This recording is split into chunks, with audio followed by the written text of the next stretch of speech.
Hello বন্ধুরা, সবাই কেমন আছো? আমি মোটামুটি আছি, খুব ভালো যদিও নেই। তোমরা নিশ্চয়ই ভালো আছো। আজকে পয়লা জানুয়ারি, তাই দিদি সকাল সকাল কাবুল ছোলার তরকারি আর লুচি করেছে। দিদির ছেলে আর আমার মেয়ে বসে তারা দুজনে খাচ্ছে। দিয়ে খাওয়া দাওয়া শেষ করে আমরা দিদির এখানে একটা বাগান আছে, দিদিদের বাগান, ওই বাগানে আমরা এসেছি। একটু ওরা ঘুরছে, আমিও সঙ্গে আছি। একা ওরা হয়তো দুষ্টুমি করবে। দিয়ে দিদি অনেক সবজি লাগিয়েছে, সেখানে অনেক সবজি টুবজি দেখার পর আমরা তিনজনে মিলে, দিদি মেজ দিয়ে এসছে, সেজ দিয়ে এসছে, বর দিয়ে এসছে, সবাই মিলে এখানে ঘরে তারা রান্নাবান্না করবে। তো আমরা একটু ঘুরে এলাম ওদের বাগানে। যে ফুল গাছ লাগিয়েছে, কিছু সবজি লাগিয়েছে, যে ফলের গাছ টাছ হয়েছে, তারা দুজনে দুষ্টুমি করছে, খেলছে। তারপর যে সন্ধ্যার সময় বসে পড়েছে।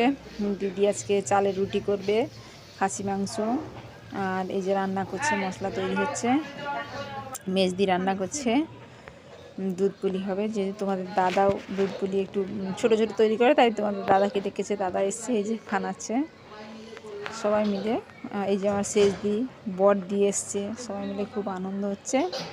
আর পুর পিঠে তৈরি হয়েছে, বছরের প্রথম শুরু হয়ে গেলে পিঠে তৈরি, দুধ পুলির জন্য দুধ ফুটছে। তো দেখা হচ্ছে পরের ভিডিওতে আবার।